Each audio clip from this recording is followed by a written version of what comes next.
The CEO of one of the biggest AI companies in the world is meeting with Defense Secretary Pete Hegseth today as the Pentagon threatens to essentially blacklist that company, Anthropic, from lucrative government contracts if the AI company doesn't lift its restrictions on how the military can use its technology. The Pentagon has a $200 million contract with Anthropic, and a source tells CNN that the company has concerns over two issues: AI-controlled weapons and mass domestic surveillance of American citizens. Let's talk about this with Jacob Ward. He is a technology journalist and host of the Rip Current podcast. He's also the author of the book, The Loop: How AI is Creating a World Without Choices and How to Fight Back. Jacob, the Pentagon here wants this company, Anthropic, to lift its restrictions for how the military uses its model. They want it to be able to be used for what's they're calling all lawful use. What are Anthropic's concerns with that? Well, Brianna, this is a very unusual situation in my experience, because typically when government use of technology begins, that means that new restraints are going to be put onto that company. The companies typically, traditionally, just pull toward greater and greater capabilities, and the assumption is that the government and democracy will somehow dampen down the dangers here. What Anthropic is discovering is that they don't live in that world anymore. Suddenly they're dealing with a Defense Department that wants to be able to use their technology for whatever they want. And Dario Amodei, the CEO of this company, who has written very openly about his concerns that his technology and the industry in general could be misused for all sorts of authoritarian purposes, is specifically objecting to the possibility that we could be using this technology to surveil Americans en masse, or to create weapons that fire themselves and kill people without human intervention. Supposedly the trigger here for him in part was discovering that his work was in fact used in the capture of Nicolas Maduro through Anthropic's partner Palantir in a way that he didn't know anything about. He evidently found out about that the same way we all did. And it is this effort inside a company that is making this world-changing technology to try to impose some restrictions on that technology that now has him running afoul of the Pentagon, Brianna. Can you talk a little bit about how AI maybe has been used for, say, controlling weapons and mass surveillance, and what concerns that usage has raised?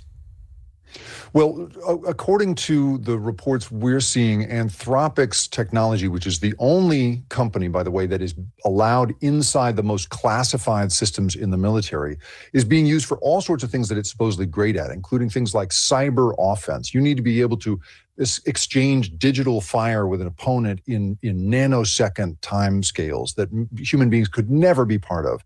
That's an incredible use of it.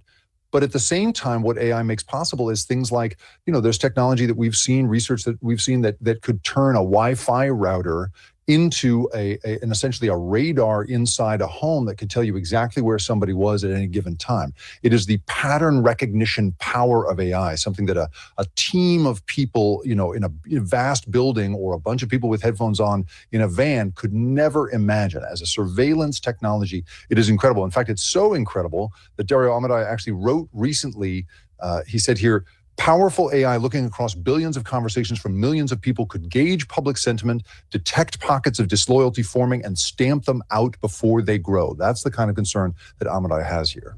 Unbelievable. I mean, when you talk about the possibilities here. So the way this threat would kind of operate is Axios is reporting that the Pentagon would deem that they're threatening to deem Anthropic what's called a supply chain risk. That would essentially blacklist Anthropic from having government contracts. It's an approach that's usually taken with companies that are extensions of foreign adversaries like China or Russia. If Anthropic doesn't play ball here, because as you say, they're unique in that they kind of plug into this top secret nature of the U.S. systems, is there another company that can provide those same AI services and that would be willing to capitulate on these potential human rights and civil liberties concerns?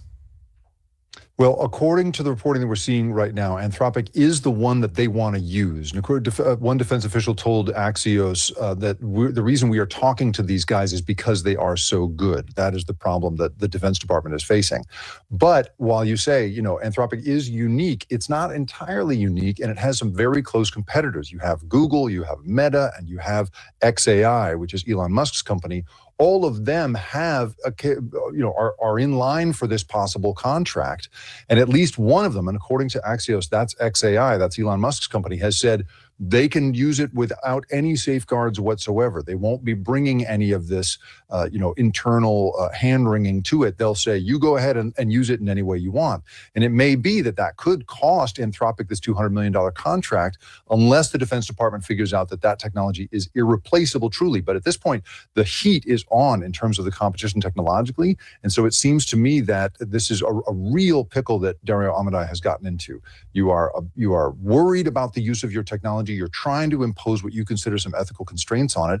And that suddenly could cost you a $200 million contract. This is that thing where, the rubber meets the road when you try to be an ethical business leader.